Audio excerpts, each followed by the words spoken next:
From the shadowed peaks of the Salt Lake Valley to the mist-covered banks of the Hudson Valley and all across the globe, the signal drifts through the night. What the hell?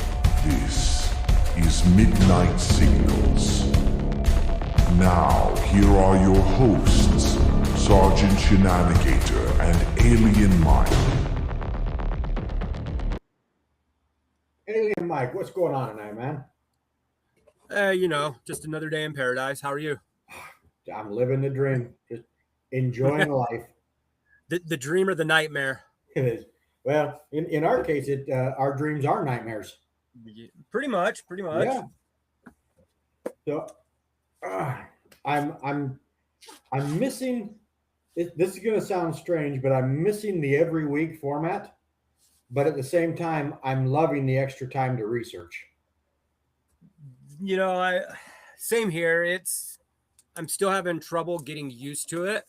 Every Friday, I've got alarm set for 3:30 so we can get on and do stuff. But then I remember that. So pretty much the same, it's nice to have that extra time, but yeah, we'll see how it goes. We got Lilith joining us tonight. How's it going? Sergeant, that's you. Sergeant Shenanigator. Yeah, I hope I'm joining us tonight. Linux user N7C. Welcome.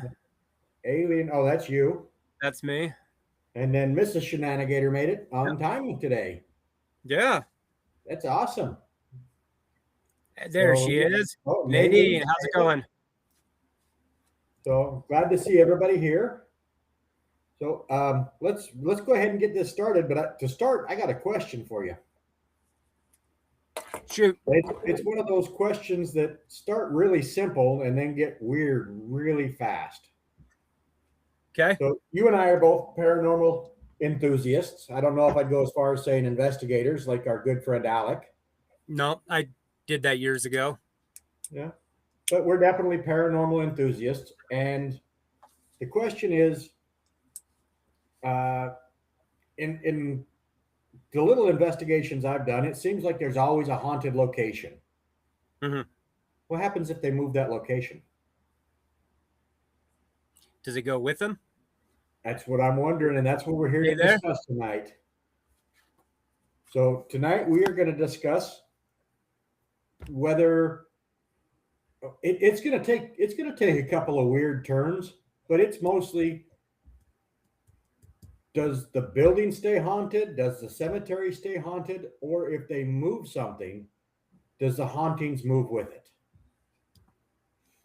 And I think we picked a few good things tonight to talk about. Yeah, we did. I think so. So if you want, I'll go ahead and start. Yep. You can take the first one. We both picked a couple that were intriguing to us. Yep. So I'm going to go ahead and start out with the London Bridge. I mean, for centuries, it was the crossing over the River Thames. The first stone version of the bridge was completed in 1209, and it was replacing the earlier wooden structures that crossed the river. What made this bridge special and strange and unusual that it wasn't just a bridge. It ended up being a small city. It had shops along the bridge. People lived there. It was very narrow passage with everything that was on the sides. But the bridge was also a place of warning. Throughout medieval England, traitors and rebels were executed by the brutal punishment known as hanged, drawn, and quartered. And when they were drawn and quartered, oh yeah, the bottom sections of the body were sent to the four corners of the kingdom, but the severed head was placed on spikes above the southern gate of the London Bridge to send a message to anyone entering the city. And there were hundreds, if not thousands, that were executed there. Some very famous ones, of course, William Wallace, and I'm sure, being of Scottish heritage, you know that name really well. Oh yeah. So his head was placed on the London Bridge after his execution in 1305. Thomas More, once Lord Chancellor of England, same thing. Thomas Culpeper was accused of the scandal surrounding Queen Catherine Howard. See, I got so used to investigating this stuff. Yep, actually, we do mean that they moved the entire location. Yep. Yep. So, for nearly 600 years, the London Bridge stood over the river, but I've lost my place on my notes here. I was just about to say, don't you love when you have about 15 pages of notes like I do, trying to keep track of everything? So, by the mid 20th century, the 1831 Granite London Bridge, the one that most people recognize, was slowly sinking into the Thames River. In 1968, the city of London sold the bridge to an American entrepreneur by the name of Robert McCulloch. And he came up with this insane idea. They were going to individually number each block and ship it from the United Kingdom through the Panama Canal and then transport into the Arizona desert, where it would be set up in Lake Havasu City and where it is still standing today. So they moved this across 2 oceans and a desert. And finally, in 1971, the bridge was fully reconstructed. Do you have any pictures of it? I think I do. Thank you for bringing that up. Because that was one thing I didn't look at, was pictures of it. Yep. Give me a second. I had them all saved and forgot to open that file up.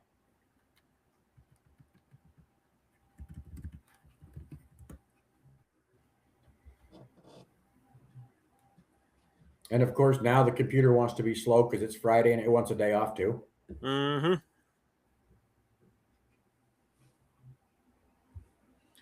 Okay. Anytime, computer.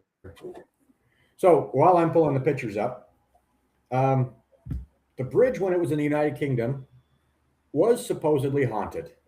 There were a few hauntings that many people have talked about, and one of them is the Lady in Gray.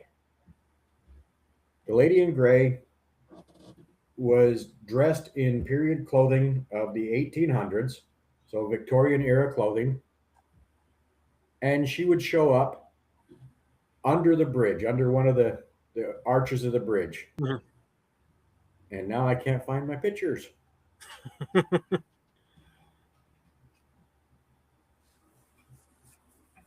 Let me get to that real quick.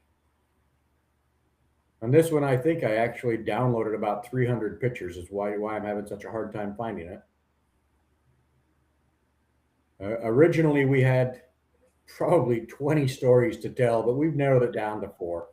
Oh, I kept looking at a bunch of different things. Okay.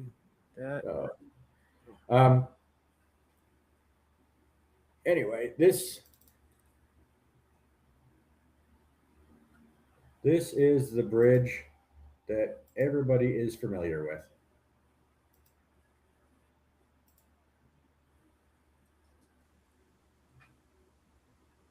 Wow. Yep. Kind of hard to see there. This is kind of what it looked like way back when. As you can see, they had houses on it. They had a church on it. Slowly, those started disappearing. And this was back in 1968 when they started numbering all the blocks and disassembling it and sending it over to Arizona. So I can't even imagine the undertaking that was going on here. Oh, I know. And they wanted to make sure that it was set up absolutely perfect. So anyway, the Lady in Gray was spotted on the land under the arches, and it was, from what I've gathered, there's not a lot of reports back in the Victorian era, But what I gathered, there were several reports of her being there. And the strange thing that happened is when the bridge was finally disassembled and the last brick, and I'm not talking about the last load, they had one or two bricks that were left that were going to be crated up and sent over the next day to go onto the ship. That night, they spotted her again in 1968, standing near those bricks. As soon as those last two bricks were loaded, she was never spotted on the river again.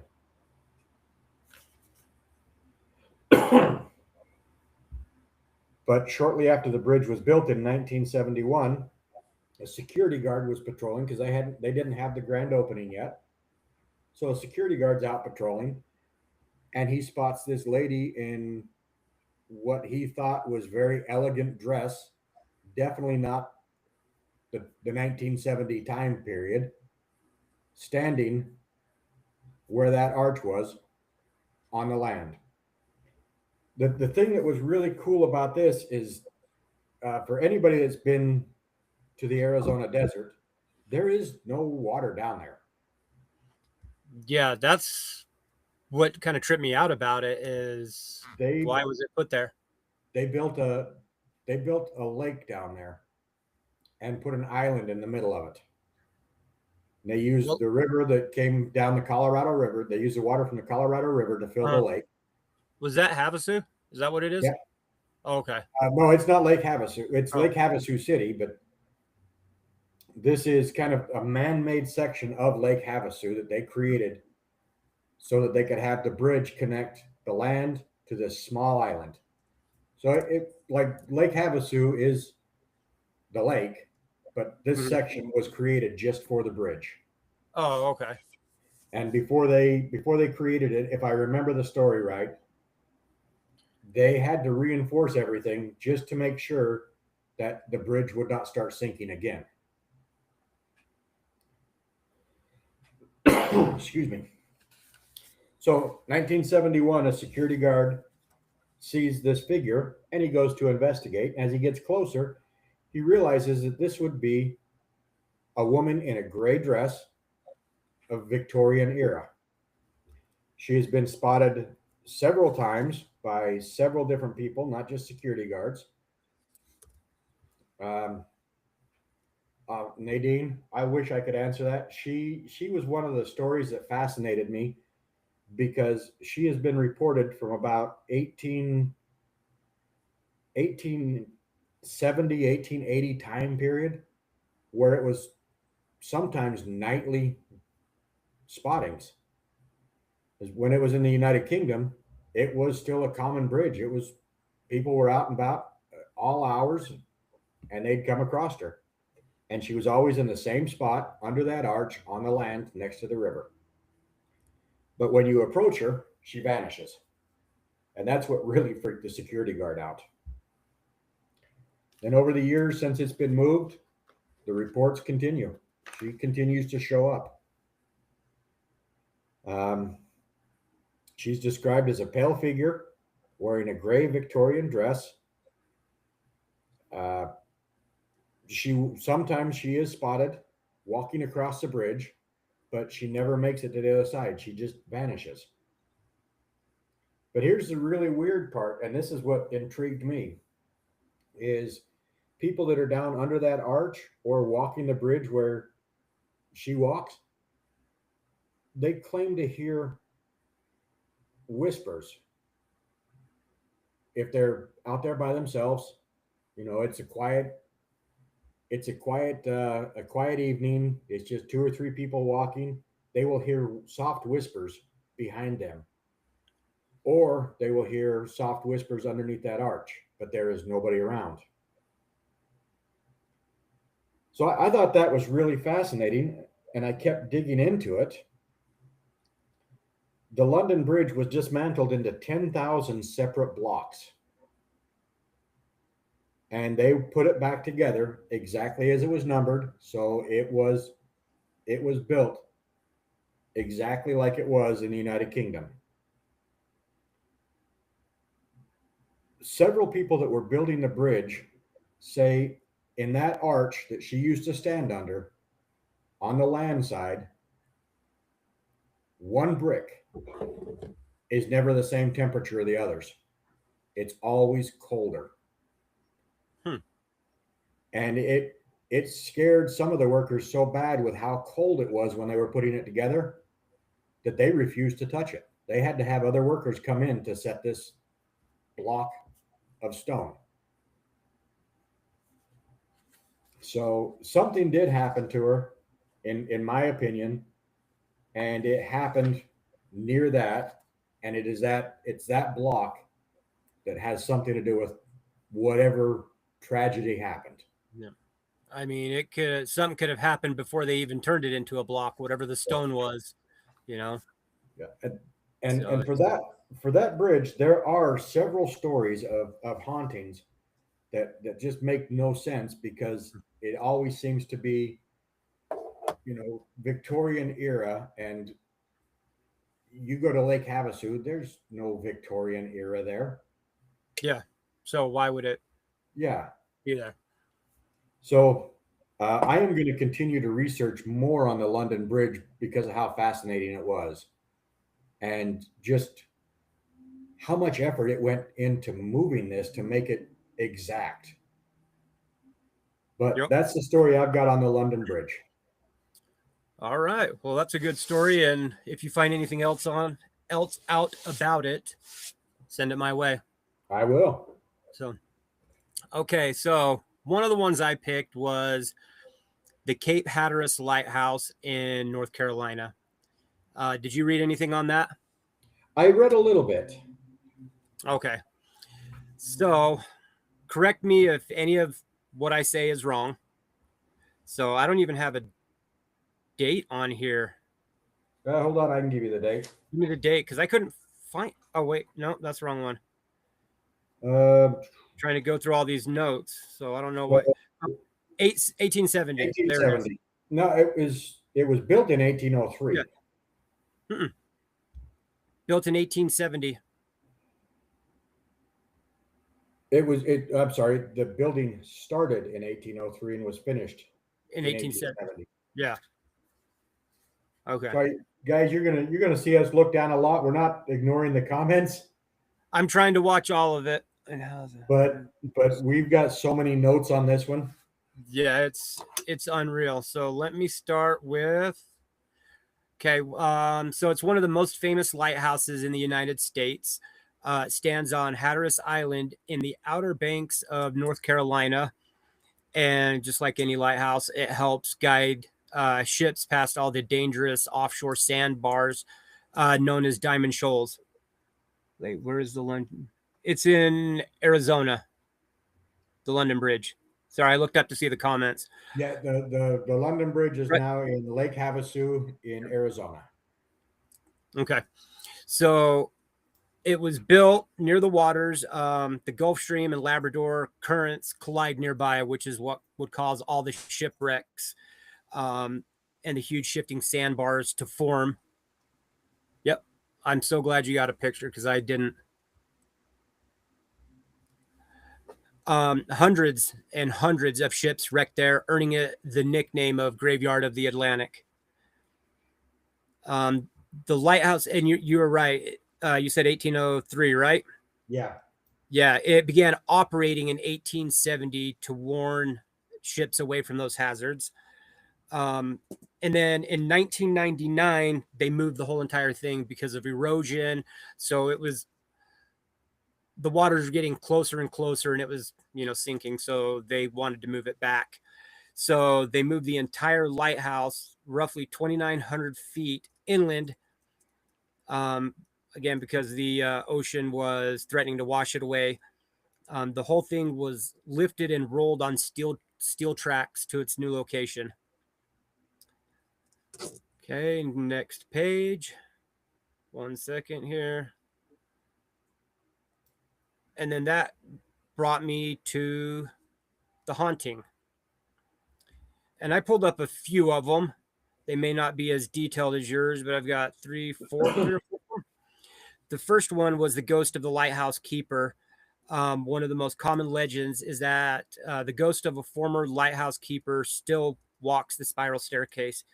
According to the local lore, he died while serving at the lighthouse, and he continues to patrol the tower. So you'll hear him walk up and down the stairs and around on top.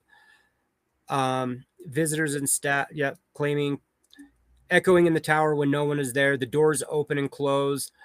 Someone standing behind them on the stairs when there's no one there. People walking past you on the stairs when there's no one there. Then that's all I got on that one. Did you happen to see anything else on him? No.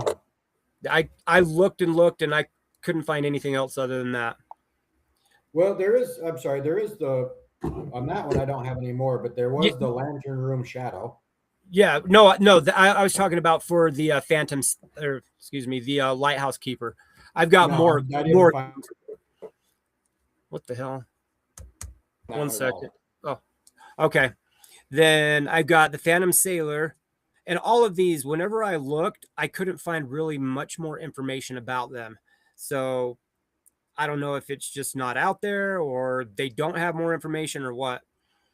Connects. Another tale that connects the hauntings to the dangerous waters of the graveyard of the Atlantic is the Phantom Sailor. Some night visitors claim to see a shadowy figure on the beach near the lighthouse with a lantern-like glow moving along the shore. Sounds resembling distant voices or ship bells. The sightings are sometimes attributed to the spirit of a sailor lost in a shipwreck that never reached the land. And that was all I got on that one. And then the moving lighthouse legend was the last one that popped up for me. And that was in 1999 when it was moved. That's what kind of caused everything to start happening. After the relocation, a few workers... Yeah, they would. After the relocation, a few workers claimed they felt cold spots and unexplained noises inside the tower during the restoration work, which fueled the stories that the lighthouse's spirits had moved with it. And then, of course, I've got, the skeptical explanations with historians that suggest there's always natural explanations for it, like the wind moving, through the lighthouse, causing it to shift, temperature change, causing the metal and brick work inside the structure to fluctuate. Yeah. And so I apologize. I had some connection issues. I think I'm back up and running. I can't hear you. You're cutting out, Steve. What'd you say? Hold on a second. Can you hear me now? Yeah, I can. Okay. Now. Yeah, I don't know what happened. Just all of it. You're ghosts and start having the connection issues again. Yep, it's happening. Okay, so what were you saying? I was just apologizing for the connection issues. Oh, okay. Well, could you hear what I was saying? I'll take that as a no. Yeah, just keep talking for a second. I'm trying to figure out what the heck's going on here. Hello, Dina. How are you doing? Well, I was saying, can you even hear what I'm saying? I can hear you. Oh, now I can hear you fine. Honestly, it might be. Let me try this. It switched from the hardwire to the Wi-Fi for no apparent reason. That's your problem right there. So I think I'm back up on the hardwire again on the Ethernet. Yeah, you're so coming hopefully through. We don't do that again. Yep, you're coming through crystal clear now. Excuse me. But yeah, I did find one other that really shocked me. Which one was that? It's not. Is it happening again? No, I can hear you. Okay. So this one was reports of an individual on the beach. Yeah, that I said that. Or was it a different one than what I said? No, it was yours. That's what happens when I lose my internet. The one about the guy that was walking, holding the lantern, walking back and forth. Oh no, this was a completely different one. Oh, because the one that I have was, let me go back into it. It was a shadowy figure on the beach near the lighthouse with a lantern-like glow moving along the shore up and down. No, you're right. Same one. Yeah, All right, okay. same one. Sounds Yep, you got it. resembling, let's see, distant voices or ship bells. Yeah. God, I can't even read half the stuff I put on here. All right. Yeah. So those are the three, interesting stories that I found from the lighthouse.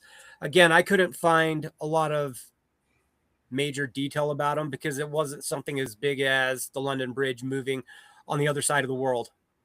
Yeah. So that's pretty much all I found too. You went a little further on the guy on the beach. Yeah, I be sure to get it. Yeah, I tried to go and get as much detail as I could. Yeah. And thank you, Dina. Yes, we'll take this time and say, please take a moment, like, subscribe. Sometimes I wish we had a thumbs down button. Oh, we do. Really? If you don't like it, hit that thumbs down. Let us know. We have tough skin, I think. Yeah, kind of. Everybody thinks it's a bad thing, but if you put thumbs down on a specific video, we know nobody's interested, so we don't do that again. So yeah, we do check out after it's done and see if you guys liked it, disliked it. We check the comments out. So please feel free, hit that thumbs up, thumbs down, give us a like, give us a subscribe. Now with that, I am going to have to tread carefully here.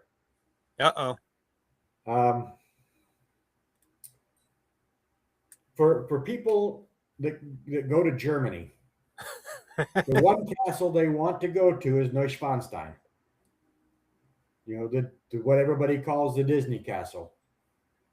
King Ludwig's amazing castle. And it's my wife's favorite castle. Mrs. Shenanigator loves going up there. It's up in the Alps. It's up on the top of the mountain. Do you have a picture of it? I don't have a picture of that one handy. Because there would be no way I'd be able to type that out. Let me pull one up real quick. I mean, it's spelled just like it sounds. Newschwanstein. Yeah, I was gonna say, you want me to just smack the keyboard a few times and then hit enter? Yeah. This is what it looks like, and I will not take away from anybody that's been there. It is an amazing and beautiful castle. But this is Neuschwanstein up in Bavaria. Wow. And my wife knows what I'm about to say. It is not my favorite castle. The reason I'm going to have to tread lightly. Oh, that's right. My wife's favorite is Schwetzingen.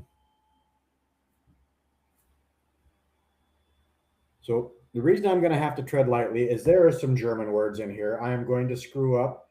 And for that, Mrs. Shenanigator, I apologize in advance. Okay. Heidelberg Castle. Hey, you said that right. That one I'll get. Heidelberg Castle is my favorite. It was just up the road from Mannheim, where I met my beautiful bride. And it is the most unfortunate castle in my opinion. This is one of the towers. That's really pretty. There's a shot from the city looking up to the castle.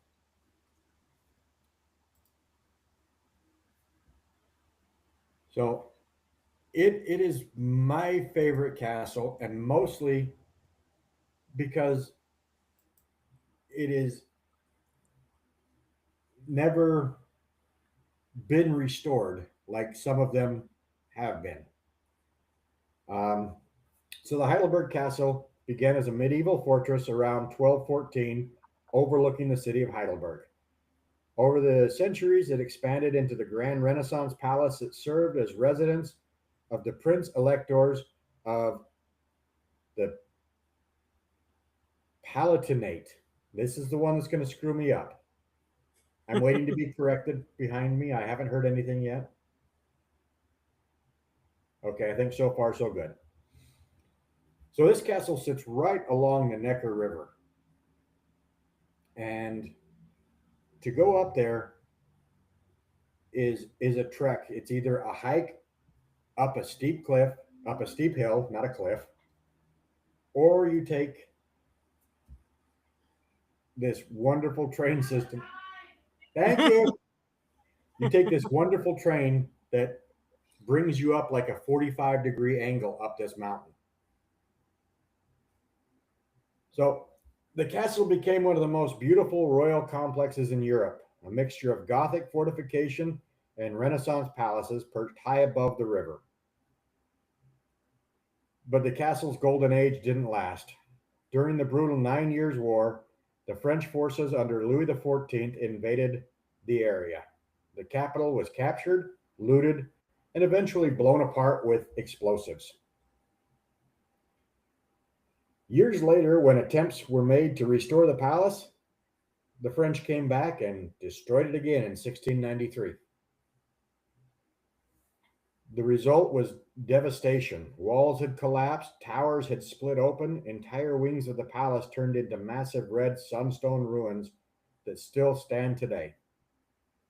Then in 1764, lightning struck, and the storm ignited fires that ended any serious plans to rebuild this castle.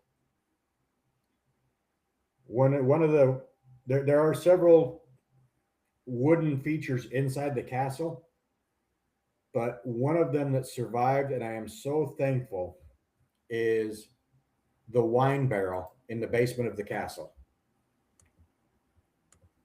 It is the largest wine barrel.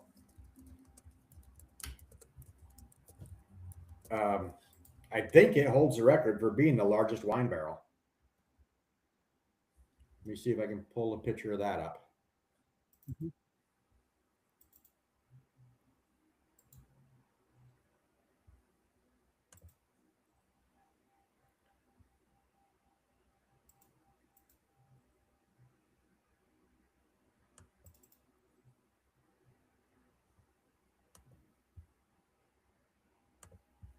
Why does my computer got to go through all this? It's I the hate ghost. Yep. I hate computers. I can't blow it up anymore, but this is the wine barrel. And if you look down at the bottom of the barrel, that is a real person standing there. Oh, damn. Yeah. And you can actually go up the stairs and stand on top of it. As you're looking at the picture, the stairs are to the right. Impressive. Louis XIV So- did that. His brother was married. So the reason I like this castle is what's left of it still stands. General Patton loved Heidelberg so much. The downtown area, the city area. He loved the castle. General Patton issued an order that Heidelberg was not to be touched because that's where his headquarters were going to be when the war was over. And true to his word, until the end of the Cold War, the headquarters for the United States Army Europe was Heidelberg.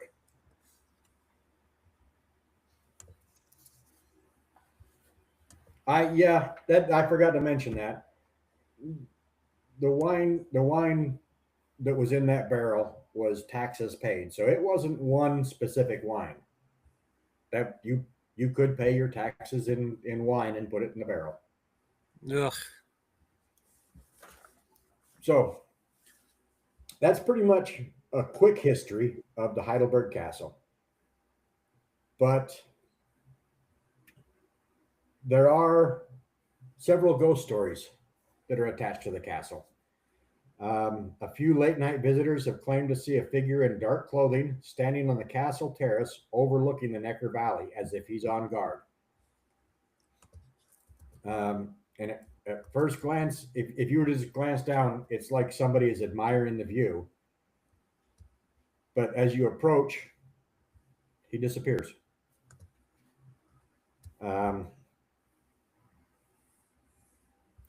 a lot of these stories are, many believe that there are legends about the castle's former defenders who died during the French siege.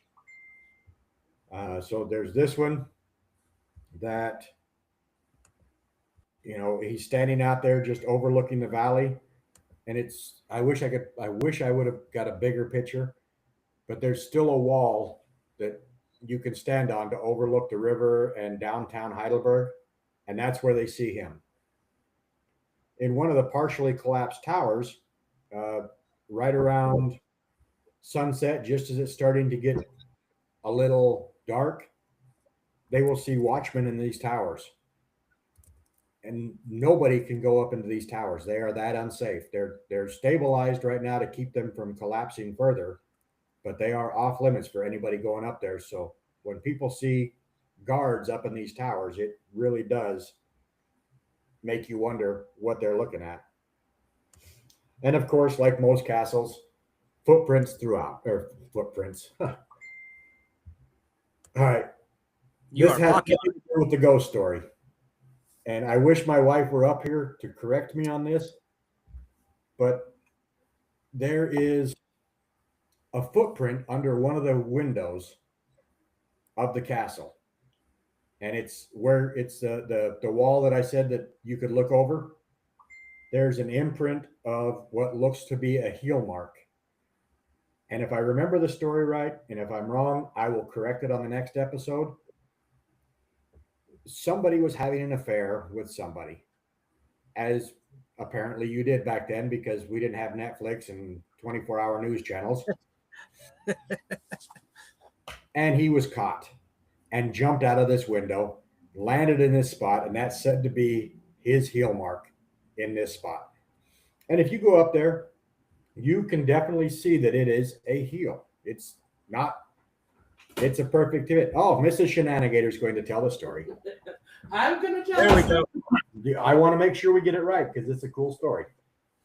The footprint is supposed to be that of a knight that was doing some tomfoolery with a castle lady and got caught by the castle lady's husband or father, I can't remember.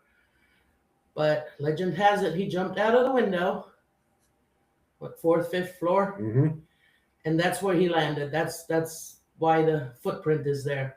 And it is a perfect heel mark. It's not. You can go up, take your shoe off, and put your foot in there, and it is the shape of your heel. Yeah, but it's not. Well, he wouldn't have been in his knight outfit. Well, I hope armor. That would be a really weird way of fooling around. Well, role play. So exactly. So I'm sorry when I was thinking of the footprint when I meant to say footsteps, so I brought that story up too. That's just kind of one of the cool stories you get on the tour. Teresa sent a picture of us in front of the barrel. Oh, she did? Mm-hmm. How'd she send her? A Well, messenger? she sent it to me. Well, I can't pull up your messenger. I'll pull up I'll send it to you. You're being spotted by Lilith. Yeah, you're being summoned. Hi. So we got the knight on the terrace, which is where this knight would have actually landed. Yeah. We got the watcher in the tower, and she can vouch for this. That tower is unsafe and unstable. Nobody is up there ever. Yeah, they don't. It's corded off. They don't let you near. And then castle staff at the end of the evening will hear people walking throughout the castle, even though they know it's cleared and there's nobody there. I'll go find a picture. All right. So it seems kind of strange that this castle is still standing and it wasn't moved, but it made our show. After the castle was destroyed the first time, parts of the village were also, the homes and wall and retaining walls and everything down in the city, they were also partially destroyed. So the residents went out and collected the stone from the castle to help rebuild their homes. And all of a sudden, people would start hearing footsteps throughout their house. on the houses that these stones were used to help rebuild. And it was mostly sounds of footsteps going down wooden stairs leading to cellars, which is really strange because some of these houses have no cellars. So they're hearing footsteps go downstairs that don't exist.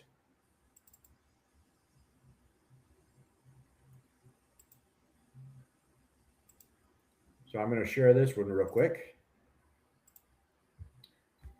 This a picture of my beautiful wife and I at the base look of at that. the base of the wine barrel. So, so the footstep, and it wasn't just one house or two houses. Wait, what am I showing here? Why I is have this no- broken up 12 different times? No Let's- sex. All your stop messages. Stop this. Your computer's haunted, Steve. I guess so. So anyway, it wasn't just one house.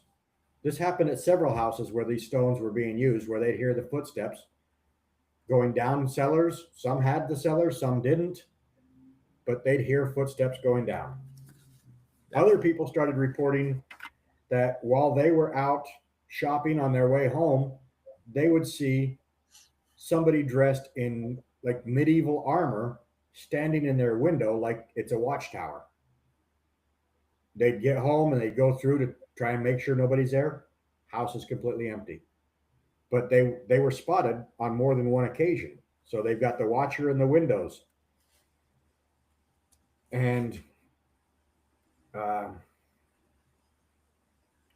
there are reports of like when storms roll in and lightning starts occurring, that some of these houses or retaining walls would actually feel a vibration, like it's reliving the moment that the lightning struck wherever that stone came from.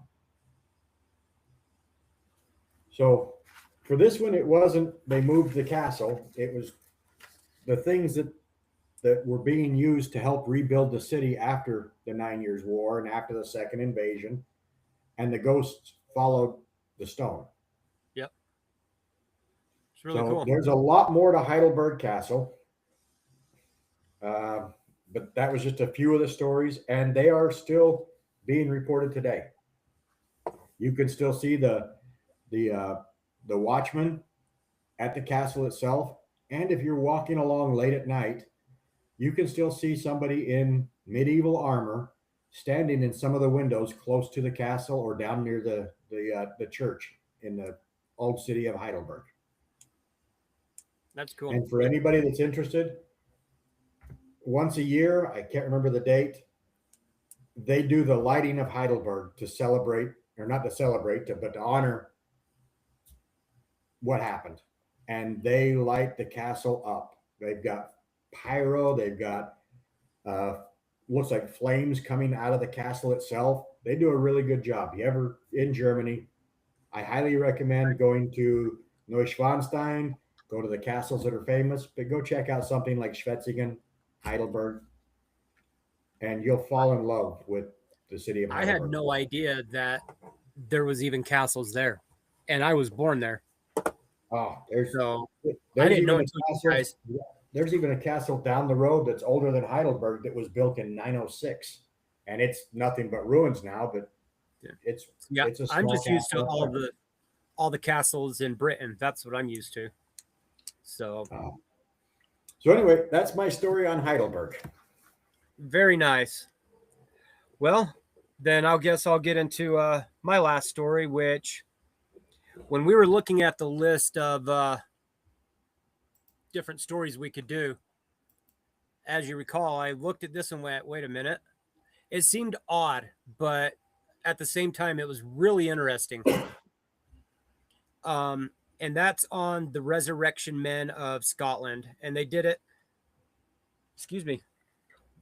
they did it a few other places as well. But in the late 18th and early 19th centuries, Scotland, especially Edinburgh, became infamous for for a strange and disturbing profession. I can't even talk. It's one of those days. I'm haunted now or something. Called the Resurrection Men. These were individuals that were grave robbers who dug up recently buried bodies and sold them to the medical schools. Although shocking by modern standards, their activities were closely tied to the rapid development of medical science and the desperate demand for human bodies for anatomical study. That's your phone that keeps going That's off. my phone, yeah. I keep hearing it, and I'm wondering what the hell is going on. Yeah, I can't reach it right now, but I usually turn notifications off or turn it on to silent when I'm up here. Yeah, no problem. So during the 17 and early 1800s, medical education in Scotland was expanding very rapidly. The medical school at University of Edinburgh was one of the most prestigious in Europe, and it attracted students from all across Britain and abroad. And then a major key part of it was human dissection, because they wanted all the students to learn from actual human bodies. But the problem they had was the law only allowed very few bodies to be used for dissection. And with the amount of students they had, they needed to get more as fast as they could. They got their bodies generally from the executed criminals. So then they started getting resurrection men, which grave robbers, to dig them up. Let's see, they targeted fresh grave.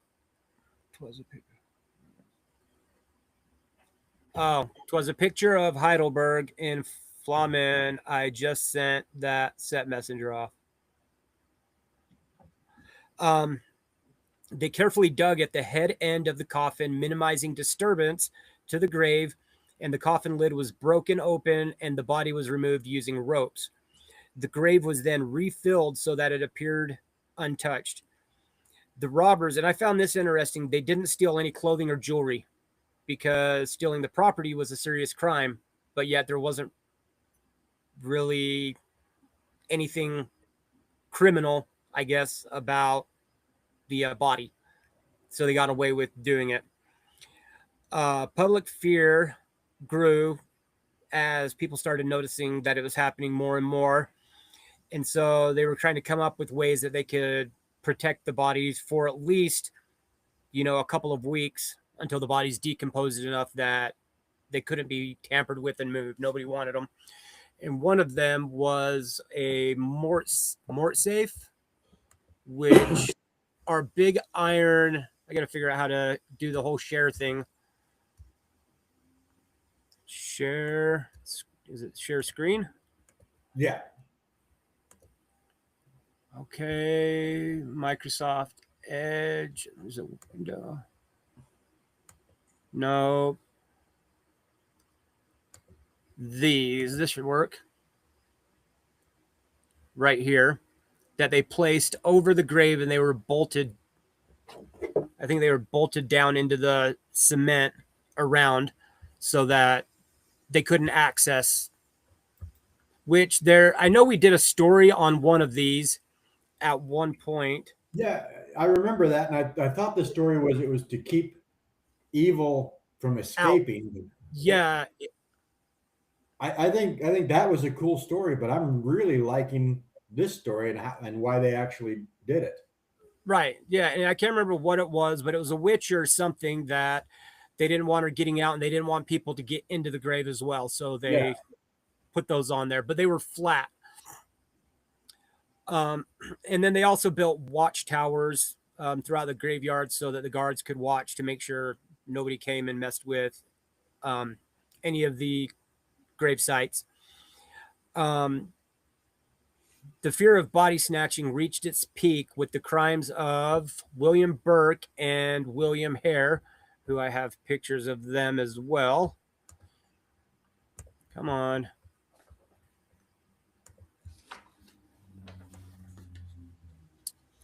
These two gentlemen, in 1828, instead of robbing graves, the two men murdered people and sold their bodies directly to the anatomists. Let's see. They supplied at least 16 bodies to the prominent anatomist Robert Knox in Edinburgh. The scandal shocked the nation and highlighted the dangers of the illegal cadaver trade. They were both, or no, Burke was eventually arrested and executed. Yeah, Lilith, I didn't even know about them until I started researching this. It was really cool. Burke was eventually arrested and executed while Hare turned king's evidence and avoided execution. Ironically, Burke's own body was publicly dissected after his death. Okay, and then that will lead me into so much fresher. Pretty much was Sir George Mackenzie, 1636 to 1691. Why am I struggling now with my stupid computer, Steve? I'm telling you, we talk about UFOs, strange things happen. We talk about ghosts, the electronics start messing up.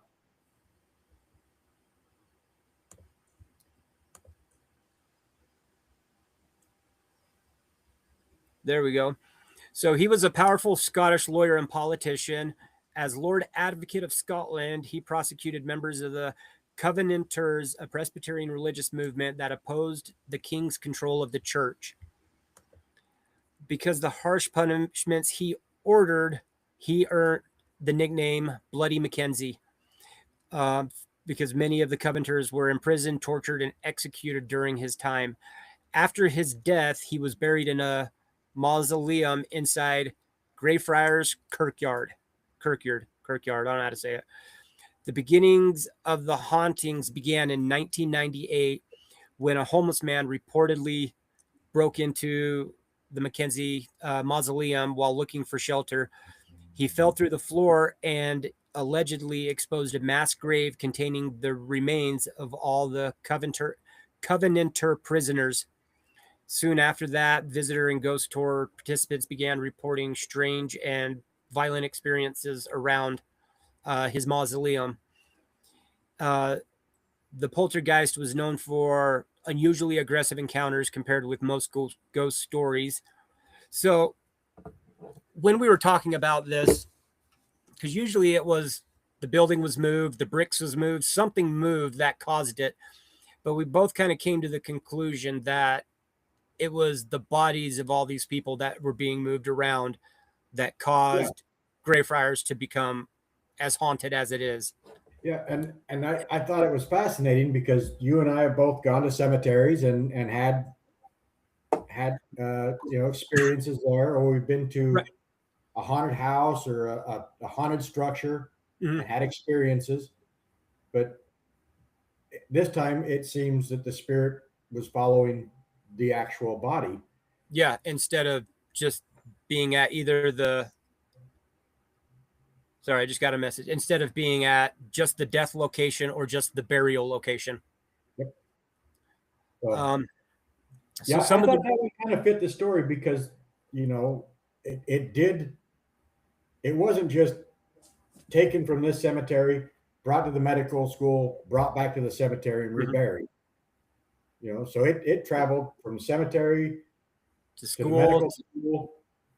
Sometimes the skeletons would stay in the classrooms and classroom would be haunted. Sometimes they'd be reburied in another cemetery and then that plot ended up being haunted. Yeah. And I after all the research, I think that's what, because of Mackenzie, all the crap he was doing, that's him being moved around and all that. That's what caused it to eventually become haunted at Greyfriars. So, so some of the reported activity that happened was people would experience sudden scratches, bruises, and burns across their body. They would get pushed or grabbed by an unseen force. People would faint or collapse during tours to Mackenzie's mausoleum. There was loud knocking and banging sounds from the mausoleum and a dark, shadowy figure that would appear by his tomb. The tour guides have claimed hundreds of people have experienced some form or other of physical attack from there. So that's pretty much what I got on it. there's more that I want to research on it, but I'd never heard of Birkenhair. I knew people grave robbed, but I didn't know Yeah. that it was stuff like this. So which one of them, when they were executed, their bodies were actually sent? Burke. That was Burke. That's what I thought. Burke, yeah. I remember. I thought that's poetic justice. Yeah, I thought that was hilarious reading that. Like, God, here you are killing people and selling them to the anatomist, and all of a sudden you're killed and your body is sent there. Yeah, that's like a big fuck you. That's perfect. I love that one. But it was a really, really cool story. So now I know we said we were going to keep this to about an hour, which is where we are right now. Yeah. And we were just going to do the 4 stories, but I came across a story yesterday, and I know this is a surprise to you. Okay. And I thought this one fits in a different way. This one isn't, we moved the structure or we moved the body. This one was the materials that were brought in ended up being haunted. So I hope you don't mind if I do a story that's even a surprise to you. No, not at all. And before I start this story, 2 things. Because I just found it yesterday, I am going to read this word for word from my notes. And second, if my pronunciation is wrong, again, I apologize. So with that, just outside the city of Launceston stands Franklin House, one of the oldest surviving colonial homes in the region. The house was constructed in 1838 during the early decades of European settlement in Tasmania, when the island was still known as Van Diemen's Land. Like many buildings from that period, Franklin House was built using convict labor. And I know somebody out there loves to call it Convict Island. So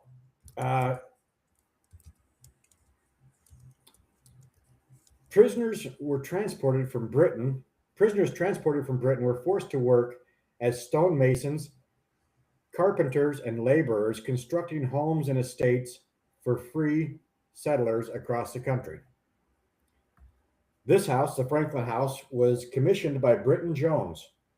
And the unusual twist in this colonial history is Jones had once been transported prisoner, but later rose to wealth and influence in the colony. So starts out as a prisoner and ends up owning, oh, I'm sorry, there was supposed to be a photo with this.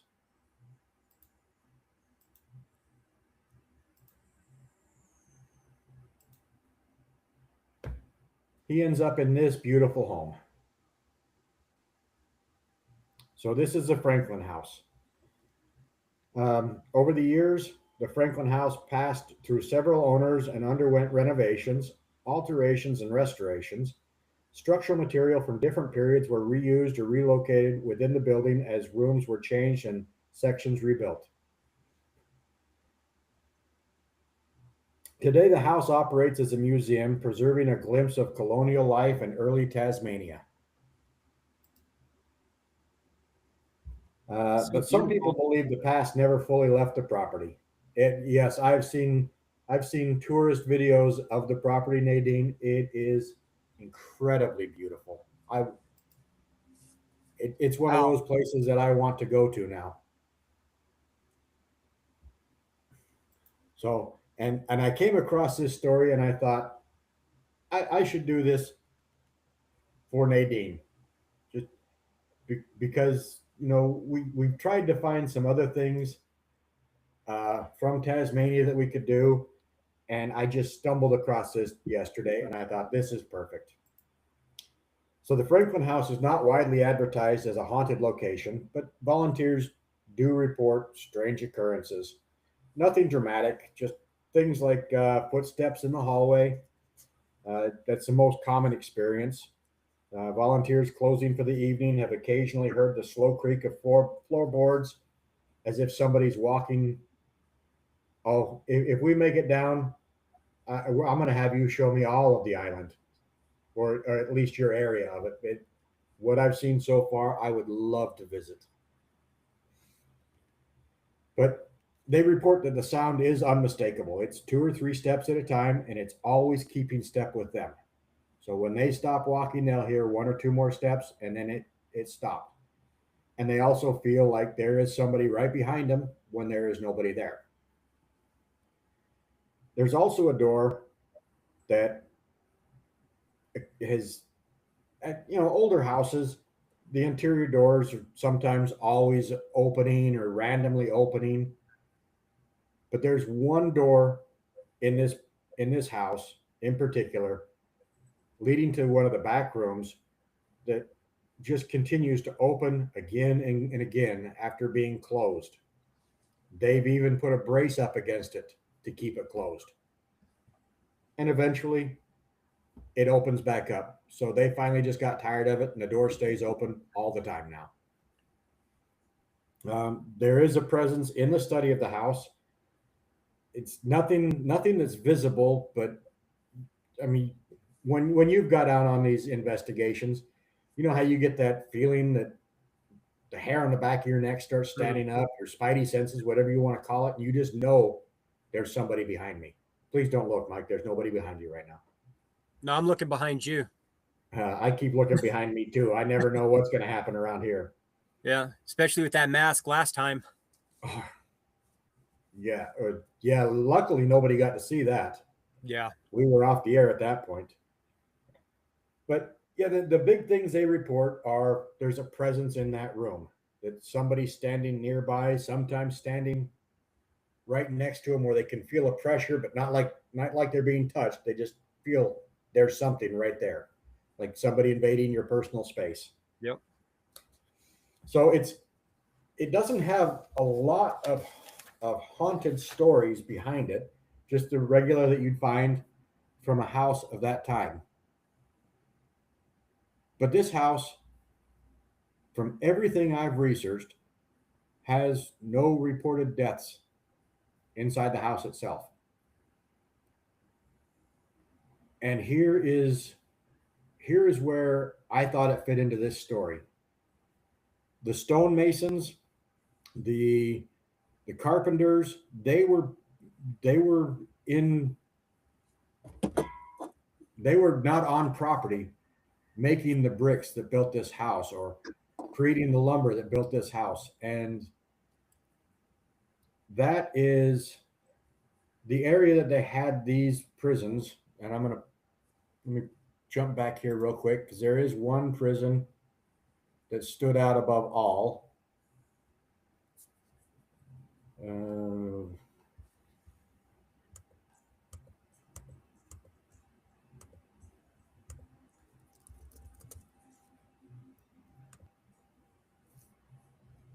I love Dead Arrow. I love Dead Arrow. It's always good. Mm-hmm. So I can't. Port Arthur. From what I've gathered, Port Arthur was one of the most brutal of these prisons. And there were many, many deaths associated with what they were forced to produce out there. And it's weird, because everything I read, if you were sent to, what is it? I'm gonna screw this pronunciation up again. Van Diemen's Land. If you were sent there, you were basically sent to die, and many didn't. So I don't know if it was a failed prison or what the deal is. Maybe some were just too tough to die, but there were several deaths that were reported due to the brutal conditions. And what I put together is where they were making the bricks that built this house. What if the spirit was with the bricks he was making and went to build the house? Mm-hmm. So now we're taking an object that is possibly haunted, or several objects that are haunted, the lumber, the stone, whatever was used to build this beautiful, beautiful Victorian home, and we're moving them to where it sits today. And the spirits that made that went with it. Yeah. So that's how I kind of figured it went in there, even though it's not a huge ghost story at the Franklin house. It's really cool. I really hate to say this. One of the videos that I watched in research, I was getting really excited because they were talking about how they had EVPs inside this house and evil spirits. And I was getting into it because it was sounding really fascinating at the beginning. And then they went over to one of the pianos that sat there and said, "This piano came from Transylvania." No, it didn't. And then they started singing some, I can't even remember the name of the song, but they started singing this song in the middle of the study. And I'm like, all right, whether you guys are real or not, you just lost all credibility. Yep. You lied about an object coming from Transylvania when it actually came from the United Kingdom.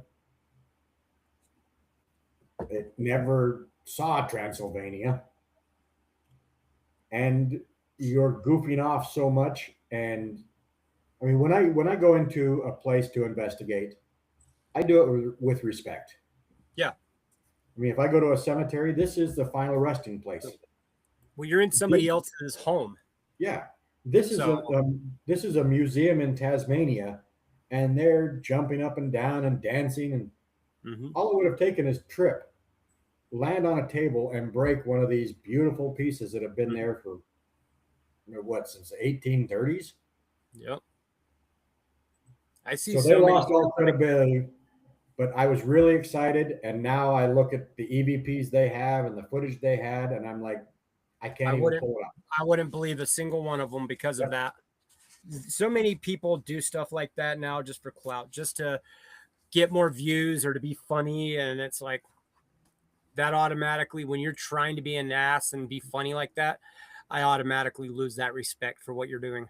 Oh, absolutely. If you can't take this serious, I mean, whether you believe or not, take it exactly. serious. You're in somebody else's home. Yeah.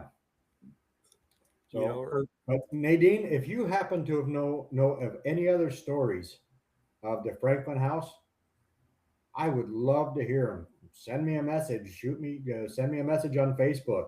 I would love to hear if you know of any.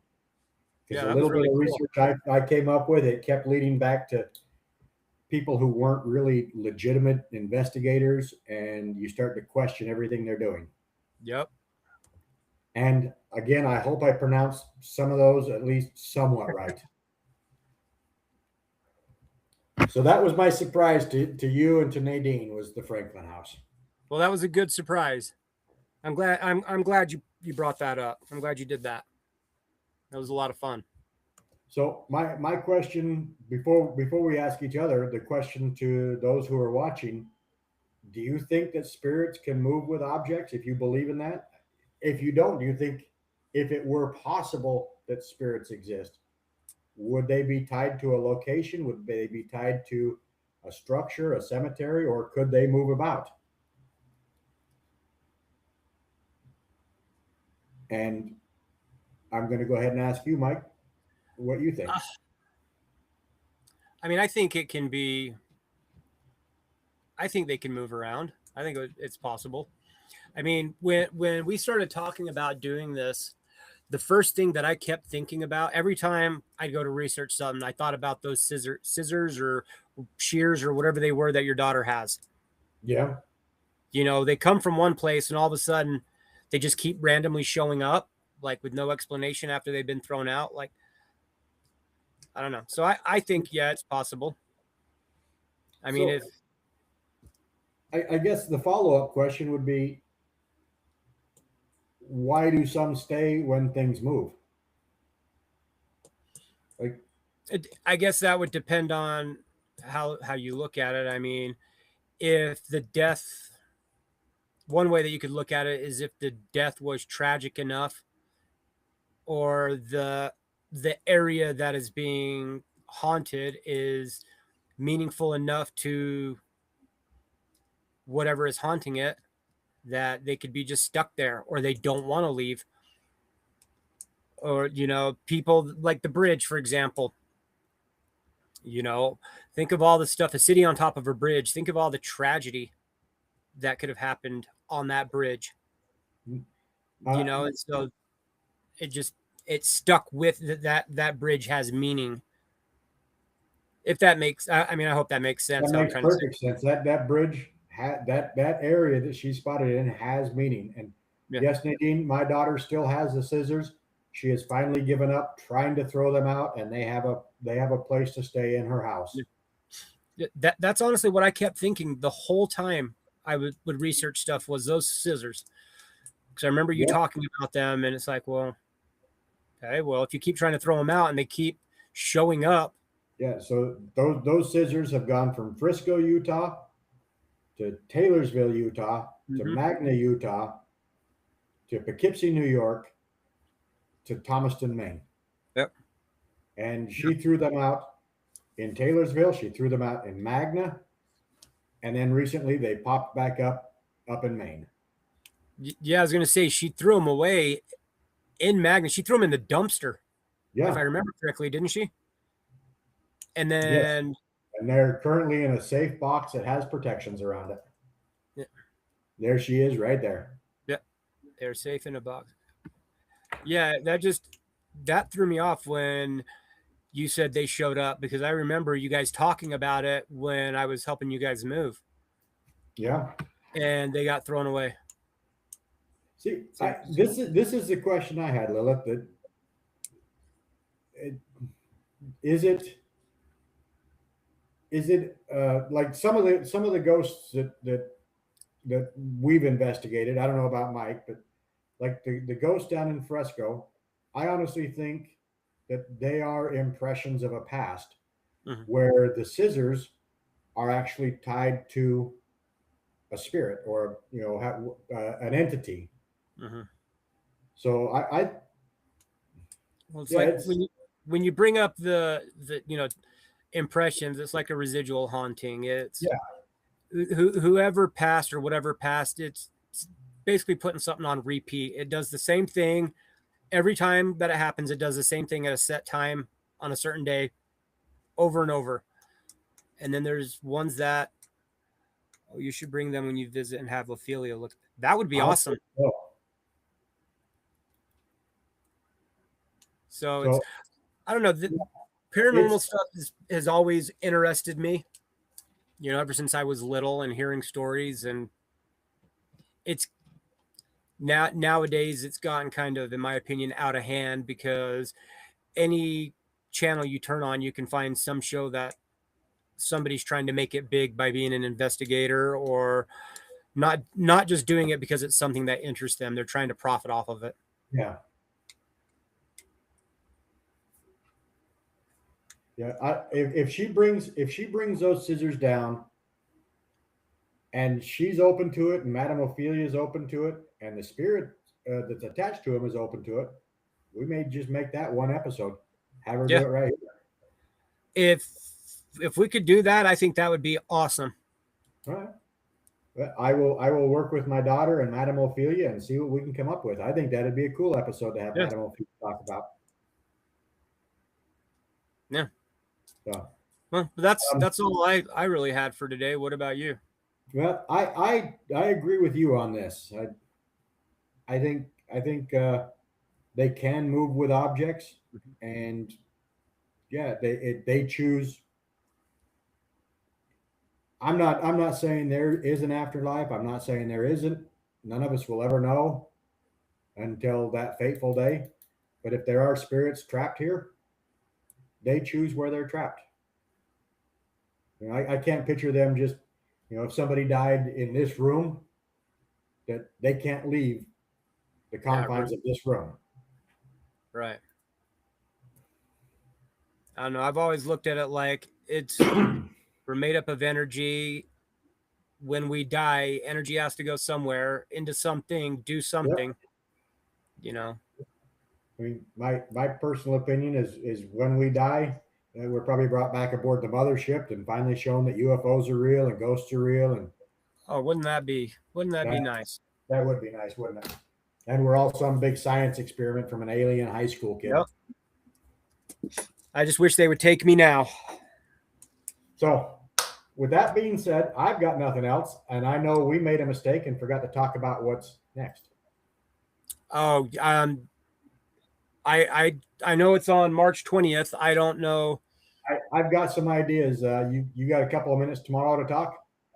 Yeah, yeah, only a couple. Tomorrow starts the Iditarod, and if anybody knows me, Oh yeah, I'm not going to be bothering you a whole lot. yeah, I ignore life. Is Jesse back in it?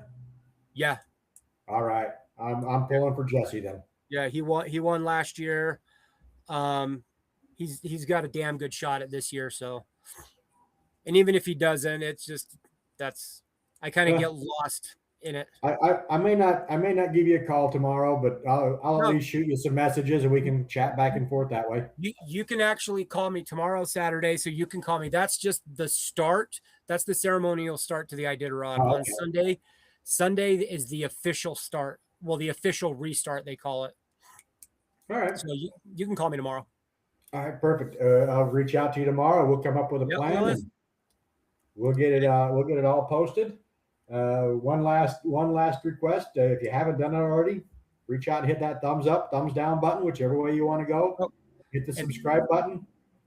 I know I've promised this already, and Mike and I are working really hard at getting some shorts out there on YouTube and getting some videos out there to fill the week that we're not doing anything. I promise they're coming. We're in the learning stage of this, and we're gonna pull the trigger, and it's gonna go, but just bear with us. Bear with us. Oh, and don't forget, if you haven't checked out the Horrific podcast, go check that out. Oh, especially the last one where we dissected that Academy Award winning performance. I'm almost embarrassed to talk about that show. It was, I don't know, there was it fit. Go check it out. It fit the channel perfectly. Yeah, it did. Go check out Colin and the Horrific podcast. He's got some great stuff coming up. He's working on getting his next book of short stories out there. Yep. So check him out. Yep. With that being said, Mike, have a great weekend. Enjoy You too. the Iditarod. We'll talk to you tomorrow, brother. Sounds good.